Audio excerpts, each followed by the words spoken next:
Şöyle arkadaşlar burada yol taşları var. Şöyle gösterebilirim. Bunlar neydi tam olarak bu yol taşları? Fethiye'de falan da var ya işte böyle doğa parkurlarında falan oradan geçen kişi hani burası doğru yol, doğru yoldan ilerliyorsun anlamında. Hani buradan insan geçti, buradan yürünebiliyor anlamında bu taşları koyuyor.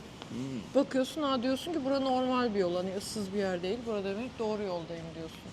Ama tabii bunun kökeni de büyük ihtimal native'lere falan dayanıyordur. Tabii ama bunun kökeni eskilere dayanıyor. Bayağı eskilere. ben yüzeysel kısmı biliyorum. Şu an hani gezginler falan işte böyle dağ yollarında gezerken falan bu taşları bırakıyorlar. Buradan geçilebiliyor anlamında. Evet. Mesela Fethiye'de de bu Likya yolu taraflarında bu taşlardan çok görürsünüz eğer giderseniz Likya yoluna. Biz gitmedik. İzlediğimiz videolarda var. Likya yolunun girişlerine gittik ya. Ha doğru, girişine gittik. Hatta böyle Girişi dedi, başlangıcına bir kadar kısmı. başlangıcına kadar gidiyorduk. Ama bir noktada tırmanmaya başlıyordu orası gittiğimiz yol. Zuhal'in yükseklik korkusu olduğu için tırmanmadık. Ne oldu? Ben miydim sorun? Hayır be.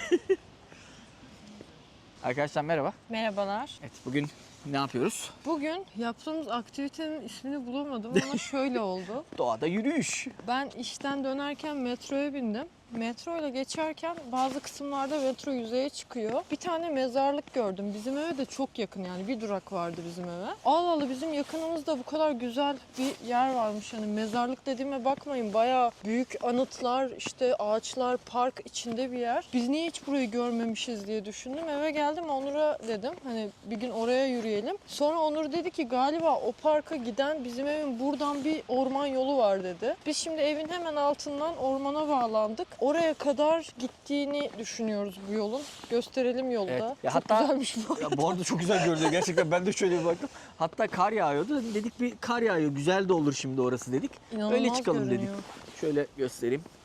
Hemen. Gerçekten. Bakalım gerçekten bağlanacak mı? Çünkü mesafe var aslında, yani metro ile bir durak da. Yürürken de bir yandan belki sohbet ederiz. Hani video da çekmiş oluruz diye düşündük. Ana olur. Evet. Öyle. Bugünün Yani- bugünün hikayesi bu. Tasmasını bekliyormuş. Tasmalanmayı beklemiş. Tasmalanmayı bekledi köpek. Serbest gezmek özgürlük istemedi köpek. Bu bana bir şey hatırlatıyor. Ben mi? Hayır. Ben burada politik taş attım. Öyle geldik parka. Bugün biraz Kanada'daki yaşamımızdan ve bizce Kanada'nın artılarından bahsedelim istedik. Evet, ben videolarını çok sevmiyorum açıkçası. Onur bu huyumu çok sevmez. İşte atıyorum. Almanya'nın artı 5 artısı. İşte Venedik'in eksi 5 yönü. İşte Paris'te neler yenilmeli falan böyle. Evet. Çok videoları, hani clickbait videolar benim hoşuma gitmiyor. Ama ben Daha- istediğim için şu an çekeceğiz. Daha doğal, ne bileyim, daha hani herkesin gerçek düşüncesini yansıttığı videolar olsun istiyorum. O yüzden evet, böyle bir şey yapacağız. Gerçekten o klişeyi yapacağız. Kanada'ya gelmek için 5 sebep, gelmemek için 15 sebep falan gibi. Ama bunları mümkün olduğunca kendi hayatımız özelinde. Evet. Hani duyumlarımızla değil de yaşadığımız, bildiğimiz şeylerle. Çevremizde gördüğümüz Aynen. şeylerle. O daha böyle gerçekçi kısmıyla yansıtmaya çalışacağız açıkçası. Evet, o zaman O zaman sen çok biliyorsun bu ben topikleri. Sen çok, şimdi bir numara bence ve büyük ihtimal sen de hak vereceksin. Özgürlük, ama özgürlük deyince de hani bu özgürlük değil, bir sürü yolu var bu özgürlüğün. Örnek veriyorum, ifade özgürlüğü, ekonomik özgürlük, ne bileyim düşünce özgürlüğü, her şey var. Ya tabii ki bence de ve çoğu kişinin bence katılacağı şey odur. Özgürlük ve insan hakları diyebilirim, hani başlıklandıracaksak eğer. Şundan bahsediyoruz. İfade özgürlüğü en önemlisi. Yani çıkıp Kanada'da bir insan hiç statüsünün ya da parasının önemi olmadan bir insana hakaret edebiliyor. Bir devlet büyüğü olabilir. Evet. Kocaman pankartlar yazıp küfürlü bir şekilde o kişiye hakaret edebiliyor. Yani bununla ilgili örnek verecek olursak, mesela şimdi yakın zamanda Kanada'nın başbakanı istifa etti. Bu Kanada'nın başbakanına inanılmaz karşıydı insanlar, izlediği göçmenlik politikaları yüzünden. Hatta sürekli işte Evet, F. Trudeau. F gerisini siz tamamlayın. F Şeyle, evinden şafak operasyonuyla falan alınmıyor böyle konularda, ifade Evet. konularında. Fiziksel bir zarar vermediği etmediğiniz sürece ifadenizi, yani düşüncelerinizi ifade etmenizde hiçbir sakınca yok. Hakaret de olabilir, bu küfür de olabilir. Bunlar herhangi bir sorun teşkil etmiyor. Onun dışında istediğiniz gibi yaşama özgürlüğünüz var. İstediğiniz kişi olabilme özgürlüğünüz var. Yani toplumun normlarına göre, toplumun isteğine göre yaşamak zorunda değilsiniz. Hani ya izleyenler anlayacaktır ne demek istediğimi de ben saçma bir örnekle bunu açıklayacağım. Ben kendimi tilki olarak hissediyorum ve hayatımı tilki gibi dört ayak üstünde geçiriyorum derseniz ve sokaklarda tilki gibi gezerseniz kimse bunu garipsemeyecek. Evet. Uç örnek ama gerçek Ya- bir şeyden bahsediyorum Yani şu an. buradaki uç örneği de artık hani nereye getirmek istediğimizi de anlayabilirsiniz. Ya ülkemizde insanların çok karşı olduğu. Ya toplum normları dışına çıktığınız anda bir yani gözaltına alınmaya gidecek kadar sıkıntılar olduğu için bazı ülkelerde maalesef Türkiye'de dahil.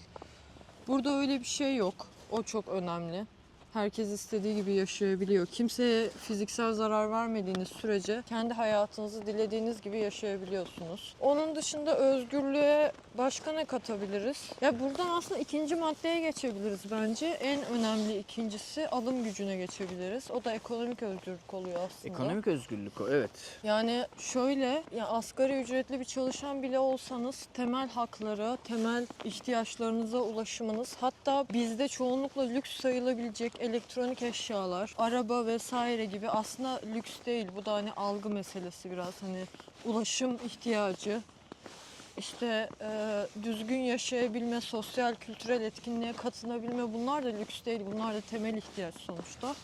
Bunlara da erişebiliyorsunuz çok kolay bir şekilde. Bu da en büyük ikinci artısı bence. Evet, alım gücü olarak gerçekten hani bu tarz şeylere erişmek çok kolay. Yani örnek verecek olursak kendi hayatımız üzerinden. Mesela buraya geldik. Belli bir noktadan sonra baktık. Ben iş bulamıyorum adam akıllı. Çünkü çok fazla burada iş bulamama gibi bir sıkıntı var. Hani bir tanıştığım bir arkadaş Uber yapıyordu. Dedi ki Uber'e başla. Bisikletle başladım. Baktım bir şekilde para kazanıyor. Araba alalım, arabayla yapayım dedik. Arabayı aldık. Yani Para bir şekilde kazanmanın- araba alabildik evet, yani. Para kazanmanın farklı yolları var, ulaşmanın. Çünkü bir şeylere ulaşabiliyorsun ve onları paraya çevirebiliyorsun yani. Atıyorum, ya bunu yapamıyor olsan zaten göçmenlerin çoğu arabasını da alamaz, Uber de yapamaz. Hiçbir şey kazanamayıp geri dönerdi yani o yüzden. Aynen. Yani işte ne dedik? Özgürlük, alım Aynen. gücü. Bir, iki, zaten herkesin buna itiraz edebilecek bir şey yok yani. Alım gücü konusunda da işte dediğim gibi yani biz geldik bir şekilde krediyle araba aldık ve şu an ben Uber yaparak geçimimi sağlayabiliyorum yani. Bunu Türkiye'de yapmak istesem gerçekten hani yapamayacağım bir durum. Yapamayacağım mı? Yapamayacağım bir durum çünkü arabanızla iş yapabileceğiniz olanaklar çok kısıtlı. Hani şey yapabiliyorsunuz bildiğim kadarıyla Trendyol kargo taşıyabiliyorsunuz ya da diğer firmaların kargolarını taşıyabiliyorsunuz. Ama bunun için de ticari aracınızın olması lazım yani. Kendinize şahsi bir araç alamıyorsunuz. Ya şeyden mi bahsediyorsun, Türkiye'deki Uber, araba alınca? aynen. Hiçbir Ya şey yapamam. onun için zaten başlı başına araba alabilmek lazım. O bile büyük bir kaynak gerektiriyor yani. Aman kaçır köpeğini. Çok ısıracak gibi de geldi. Yok, sadece sahibi köpek kadar sevimli değildi, o kadar. Ya evet işte bahsetmeye çalıştım hani Türkiye'de aldığınız arabayla çalışıp o arabanın masraflarını çıkaramıyorsunuz aslında. Demeye çalıştığım buydu. Yani çünkü burada mesela aldığınız arabanın masraflarını çalışarak çıkarabiliyorsunuz. Ne bileyim yemek dağıtıyorsunuz, atıyorum gidiyorsunuz, yolcu taşıyorsunuz. Bir şekilde o arabanın masraflarını kendisi çıkarıyor. Ve ayrıyetten kendinize de para kazanabiliyorsunuz. Ama Türkiye'de bir araba alınca ödediğiniz kredi miktarı sizin kazancınızdan çok daha fazla olduğu için hani çok zor oluyor yani. Evet, üçüncü madde ne diyebiliriz? Üçüncü madde doğal güzellikleri diyebilirim. Evet. Yani. O doğal güzellikler ve bunların korunmuş olması. İşte doğal güzellikler biraz Allah vergisi. Mesela Evet, coğrafya güzel. Aslında birçok coğrafya güzel. Bizim yani Türkiye'nin coğrafyası inanılmaz güzel. İşte doğal ondan açıdan. bahsediyorum. İkinci kısım, önemli dediğim kısım o. Yani önemli olan coğrafyanın güzel olması değil. Önemli olan mesela şehrin Toronto gibi kalabalık ve buranın en önemli, en büyük şehrinin göbeğinde bile bir orman var mesela. Ya örnek veriyorum mesela şu an bu yürüdüğümüz yer gibi yani. Böyle bir alanı İstanbul'da anca Belgrad Ormanı'nda falan bulabiliriz herhalde. Evet, yani onu da kessene kadar herhalde, kesme kararı aldıklarında falan orada gider. Aynen. İşte bu doğanın korunmuş olması, güzelliği, halka açık olması, ücretsiz bir şekilde bu doğal parklardan yararlanılması, buna üçüncü madde diyebiliriz net bence. Evet, yani bir de şey de var, çünkü doğal güzellikleri koruyan bir hükümet var burada mesela. Hani burada özgürlük konusunda yine hükümete şey yapabiliriz. Hükümet bu doğal güzellikleri koruyor burada mesela. Zaten şu ana kadar bahsettiğimiz bu üç maddenin üçü de bir tek hani böyle var olmuş bu düzen gibi değil. Bu böyle korunmuş, böyle Evet. olmuş yani. Hani mecbur bırakılmış. Bu ormanlar kestirilmemiş insanlara. Yoksa hani hep bahsediyoruz ya, insan her yerde insan. Hani yolunu açarsan burada mahvolabilir. Ama önemli olan hani onu koruyabilmek, ülkenin kendi o kısmını koruyabilmesi. Onu başarmışlar.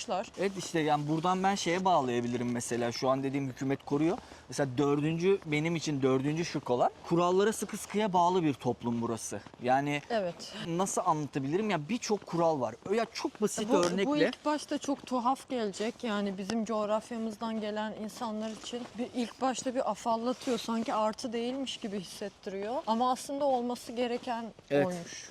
Yani çünkü şöyle örnek veriyorum. Şöyle açıklayabilirim size bunu. Ya çok basit örnek. Biraz önce yanımızdan köpekli insanlar geçti. Bu insanlar köpekleri yere dışkıladığında onu almak zorundalar. Yoksa halk tarafından bir kötü kınanıyorlar ve ayrıca bu yakalanırlarsa cezası da var bu tarz işte. Yani çok basit örnek. Ya bizim ülkemizde şu an galiba birkaç yerde var ama şöyle örnek vereyim. İstanbul gibi bir yerde yaya geçtiğinde asla arabalar durmuyor. Yani sizin o boşluğu yakalamanız gerekiyor. Burada adımınızı attığınız gibi durmak zorundalar. Ki durmazlarsa gerçekten caydırıcı cezaları var. Mesela burada hükümet devreye giriyor bu kuralları korumada. Yani orada işte şeyden bahsetmiyoruz bu arada. Kanada halkı çok sağduyulu ve empatik. O yüzden de dikkat ediyorlardan bahsetmiyoruz. Kesinlikle öyle değil bu arada. Hani bıraksanız buradaki insanlar da yaya geçtiğinde geçer. Yani Aynen. konu insanlar değil. O yaya geçtiğinde duruyor. Çünkü mesela kameralar var vesaire, durmazsa veya bir sivil polis denk geldiği an, örnek veriyorum, $2500 asgari ücreti varsa o insanın, o anda mesela polise yakalanırsa büyük ihtimalle o maaşının $300'ını oraya vermek zorunda. Yani Sürekli Aynen. bunu yaparsa ayda tüm maaşını cezalara vermek Ya zorunda mesela kalır. bu cezaların caydırıcılığı dediğim gibi, örnek veriyorum, sadece bunlar arabalar için geçerli olan kurallar değil. Mesela burada bir arkadaşımız vardı. Şu an Türkiye'ye döndüler onlar. Mesela o bisikletiyle kırmızı ışıkta geçtiği için ceza yemişti mesela. Ya bisikletinizle bile kırmızı ışıkta karşıya geçerseniz ceza yiyorsunuz. Bir tek trafikte değil, trafiğe özel de bakmamak lazım. Genel olarak sırada beklemek bile olsun. Mesela şey yok, onu çok şaşırmıştım ya. O da benim herhalde saflığım, şaşırmam. Bankalarda sıramatik yok yani. Hani sıramatik alıp da işte ışıklı falan çağırma, öyle bir sistem yok. Tamamen manuel. Eski Türkiye. Eski usul. Sıraya giriyorsunuz, sırada bekliyorsunuz, sırayla veznelere geçiyorsunuz. Hani öyle bir, hiç şu ana kadar hiç öyle bir sistem olan bir yer görmedik. Yani, Otomattan evet, sıra denk aldığınız gelmedi. bir yer yok yani. Ve insanlar gerçekten sıraya giriyor ve birbirlerine yakın da durmuyorlar. Böyle bir hani kişisel alana saygı da var. Birbirlerine uzak bir şekilde, aralarına 2-3 insan sığacak şekilde sıra oluyorlar. Kimse kimsenin sırasına kaynak yapmaya falan çalışmıyor. Şöyle toparlayacak olursak şöyle bir örnek verebiliriz. Örnek veriyorum, burada asgari ücrette bir kişi ayda $2200 eline kalsın diyelim toplam. $2200 kazanıyorsunuz diyelim. Eğer kırmızı ışıkta geçip park cezası yiyip hız sınırını aşarsanız, yani basit aklıma gelen 3 sebep. Kırmızı ışıkta geçmek $350 gibi bir ceza. Hız sınırı geçtiğiniz kilometreye göre değişiyor. Oradan da bir $150 yiyorsunuz. Maaşı bırakırsın. Park cezasına da $100 ki bunların bir de şöyle bir şeyi var hız sınırı için. Community Safety Area diye bir bölüm var. Yani toplumun güvenli olduğu alanlar diye bir alan. Örnek veriyorum, evlerin, müstakil evlerin olduğu yerler. Orada yediğiniz cezalar 2 katına çıkıyor. Speed cezaları, yani hız cezaları orada 2 katına çıkıyor. Yani siz böyle ayda 5 tane ceza yerseniz $1000'ınızı bıraktınız zaten kenara. Ya evet, işin özeti mecburlar bunu yapmaya Evet. ve bunu yapa yapa da bunu artık mecburiyet olarak algılamışlar. Hani şey değil, bir yana artık korkuyla da yapmıyorlar. Bu yıllar boyunca böyle gelmiş ve çocuklarını da öyle eğitiyorlar. Hani araba kullanırken falan. Aynen öyle. O yüzden herkes bunu doğal olarak yapıyor. İstisnalar yok mu? Var tabii Ama istisnalar. ne kadar bir rate verebilirim? %95'i uyuyordur, %5'i uymuyordur. Hani öyle arada nadiren çıkar. Onlar da zaten kınanarak hani kınana toplumdan itilir yani. Yani bir kere çok bankada değişik. sıraya kaynak yaparsınız, ikincisinde yaptırmazlar. O yüzden yani keşke bizim ülkemizde de bu tarz şeyler yürürlüğe sokulmaya başlansa. 5. olarak Kanada pasaportu diyebilirim. Yani Kanada pasaportu dünya genelinde birçok ülkeye vizesiz girebiliyor ve bu size inanılmaz rahatlar sağlıyor. Yani atıyorum mesela, örnek veriyorum, diyelim biz vatandaş olduk ve Türkiye'ye döndük. Yani Türkiye'de kafamıza estiği bir zaman hadi gel bu hafta sonu ne bileyim Amsterdam'a gidelim demek istediğimizde bunu Hayata başarabiliriz. Ama bunu Türk pasaportuyla asla Kahvaltıyı yapamazsın. Paris'te yapalım, brunch'ı da İtalya'da. Ya bunlar olacak şeyler Fox değil TV ama. dizisi. Evet, bunlar olacak şeyler değil ama ya şu açıdan düşünürsek gerçekten size inanılmaz bir kolaylık sağlıyor dünyayı gezmeniz için. Ya illa dünyayı gezmenize de gerek yok. Yani dediğim gibi herhangi bir yere giderken çok rahat bir şekilde girip Yani güçlü bir çıkabiliyorsunuz. pasaport işte, Evet. yani işin sonunda güçlü. Benim aklıma gelmedi bu aslında. Çünkü hani ben oranın vatandaşı olacağım diye geliyorsanız evet önemli bir şey, ama göçmen olarak gelip hani belli bir süreliğine kalmayı düşünüyorsanız çok da önemli bir etmen değil. Evet, ama dediğim gibi yani böyle bir ihtimali var yani Kanada'nın. Yani böyle güzel bir yanı var. Evet. Bu arada konuşuyoruz ya, Kanada vatandaşı olmak isterseniz falan, hani bir tek sizin istemeniz yetmiyor o kısmı. Evet, tabii yani. O kısmı sanki hani siz isterseniz olur, istemezseniz olmaz gibi geçiyor. Ya burada belli başlı bir kriterler var. Bunları karşılamanız gerekiyor burada oturum izni alabilmeniz için. Bunun Neyse, kısa yolları var. Oraları geçiyorum yani. Onları çok söylemeye gerek yok çünkü şu an Kanada'da büyük bir değişim eşiğinde. Trudeau istifa etti. Bunlar, göçmen politikaları her an değişebilir. Evet, böyle bir Şu an sıkıntı hani var. bunları tam olarak şunu şöyle yaparsanız şöyle olur diyebileceğimiz bir yerde değiliz. Bir iki sene geçmesi lazım. Evet, yani Bu mesela yeni politikaların oturması lazım. daha öncesinde şöyle bir şey diyebilirdim işte. Kanada'ya öğrenci vizesiyle geldiğinizde eşinize direkt çalışma izni Şu veriyorlardı. an o yok mesela. Şu an mesela bir üniversitede master yapmanız lazım ve yaptığınız bölümlerin de böyle atıyorum ne bileyim işte mühendislik, doktorluk, hemşirelik, hani bu tarz bölümler olması lazım ki eşinize sizin çalışma izni verilsin diye duydum. Tam araştırmadım. O yüzden net bir şey söyleyemem ama böyle değişiklikler var şu an. Bunlar ciddi sebeplerdi. Şimdi ciddi olmayan sebeplere geçiyorum ben. Benim için önemli bir madde montlu köpekler. Montlu köpek. Ya ben bunu anlatamam. Bu yaşanır. Yani üstündeki kendi montuyla aynı renk, aynı marka köpeğine de mont giydiriyorlar, patik giydiriyorlar. O kadar tatlı görünüyor ki. Eskiden ben bunları yapardım böyle. İşte süs köpeği falan sevmezdim. Nedense yani. Böyle süs köpeği nefreti vardı eskiden.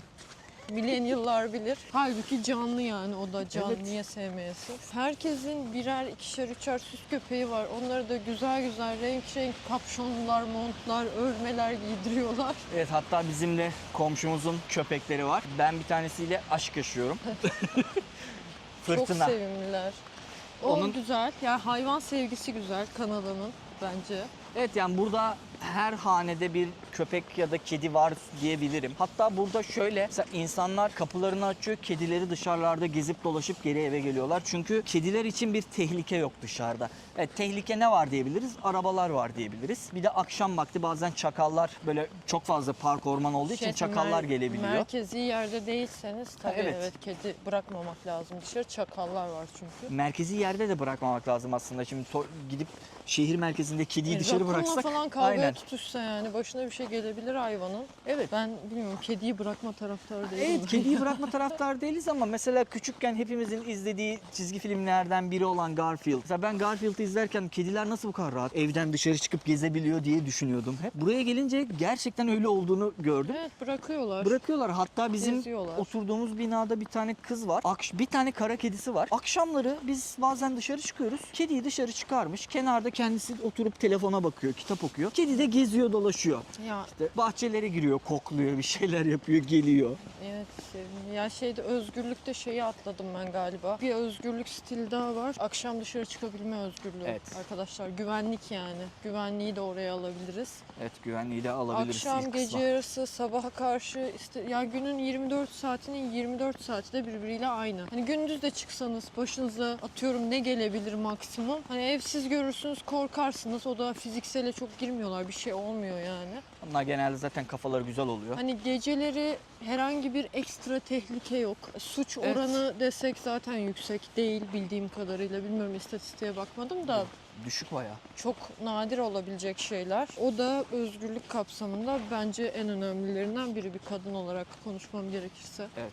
Yani rahat rahat gezebilmek gerçekten. Ya burada Ki mesela artık bu işin kadın erkeği de kalmadı Evet. yani hani mesela kılık kıyafet özgürlüğü bile diyebilirim. Kadın erkek evet, kadın mesela o erkek da olarak değil yani girebilir. kadın da olabilirsiniz, erkek de olabilirsiniz. İstediğiniz kıyafeti giyip gezebiliyorsunuz ve insanlar İşte sadece kendin eğer olabilme mevzusu yani. evet, insanlar sadece mesela çok farklı ve değişik bir şey giymişseniz size bir kere bakıyorlar ve o kadar. O da Bir şey daha kınama bakmıyorlar. bakışı değil Evet, yani. evet farklı Hani- geldiği için merak edip bakıyorlar. Şey diye bakıyorlar, aa ne kadar farklı giyinmiş, okey. Hani herhangi bir negatif etkiyle falan bir bakış da değil o. Evet.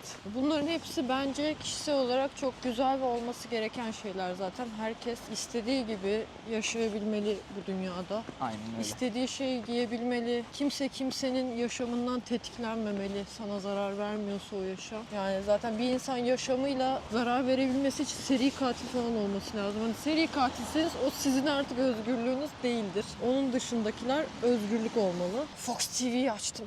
Fox TV. Açtım Fox TV'yi. Ay yolun bir kısmını bitirdik galiba. Evet, yolun bir kısmını bitirdik. Nerede olduğumuzu bilmiyorum. Ben biliyorum. Şeydeyiz. Oriolle Parkway'deyiz. Tamam, Evet, daha böyle mi burası sizi gideceğiz? ilgilendirmiyor. Burayı keseceğim zaten. Beyle mi gideceğiz? Böyle gideceğiz. Yani şöyle. Köpekler, sincaplar en güzel Evet. yerleri. Bunlar bizim için Kanada'ya gelebilmeniz için sebepler. Evet. Yani bunlar bu ülkenin güzel İyi yanları. yönleri. Evet. yani Ya hani Kanada'nın iyi yanları diyebiliriz. şimdi Adam koşuyor, gel bu bakalım. böyle olan bir tek Kanada mı? Hayır, birçok ülke var böyle tabii. olan. Avrupa. Vardır, biz daha görmedik, başka ülkede yaşama deneyimimiz yok ama böyle olan bir sürü ülke var. Zaten normal olmayan böyle olmaması. Bahsettiğimiz şeyler Evet. çok temel şeyler çünkü. O yüzden bilmiyorum ya, ben biraz şeyim çok negatif etkiliyim bu videoda şu an ama ben biraz tepkiliyim bu konulara. O yüzden Evet ya keşke hepimiz Aynen. bu tarz bir hayat yaşayabilseydik en başından her beri. insanın yaşayabilmesi gereken Yani çünkü çok basit. ortam.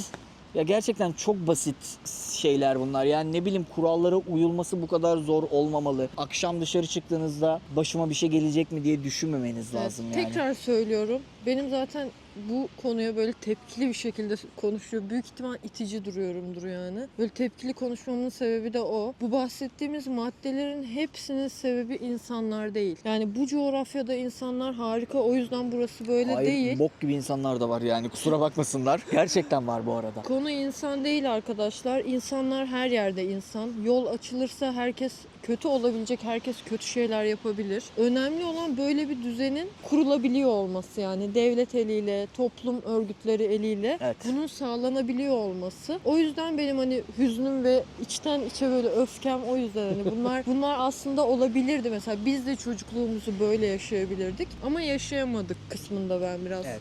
Buruk. Bir gerçekten şey oluyor yani nasıl anlatabilirim? Biz buraya ben 33 yaşımda geldim. Yani şu an hani gidiyoruz 35'e doğru yolum var. 35'e ulaşmak üzereyim az kaldı. Yani ben 33 yaşında geldim ve burada yaşayan gençlerin hayatlarını görüyorum. Ya genç arkadaşlarımız bu liseye giden üniversiteli arkadaşların hayatlarına bakıyorum. İster istemez bir imreniyorum. Ya Evet. bizim hayatımız da böyle olabilirdi ya da ne bileyim Türkiye'de yaşayan herhangi birinin hayatı da böyle olabilirdi diyorum. Hani beni en çok üzen de zaten bu aslında. Keşke bizim hayatlarımız da böyle olsaydı ama Negatif basmayalım negatif tabii. basmayalım. Hiçbir şey için geç değil. Her şey değişebilir ülkemizde. Yani Bunu umut edebiliriz. en kötü hani bireysel olarak bunun farkında olup en azından hani doğru olan bu demek bile önemli. Yani toplum öyle olmasa bile siz kendiniz doğrunun ne olduğunu biliyorsanız her yerde yine doğru bir şekilde yaşayabilirsiniz bence. Evet. Öyle. Bugünlük değil. Bugünlük mü? Bugünlük değil. Arkadaşlar şu an videonun buraya kadar olan kısmı Kanada'ya gelmek için 5 sebep bir de artı ufak tefek sebepler olarak paylaştık diye varsayabiliriz. Evet. Buradan sonrasını ayrı bir video olarak Kanada'ya gelmemek için sebepler diye değiştireceğim. Hemen tetik vurdum. Yani şimdi de aklımıza gelen Kanada'ya gelmemek için belli başlı sebeplerden bahsedeceğiz. Videomuzu burada sonlandırıyoruz. Umarım bu videodan keyif almışsınızdır. Bir sonraki videomuz gelmemek için sebepler. İzlediğiniz için teşekkür ederiz. Kendinize iyi bakın.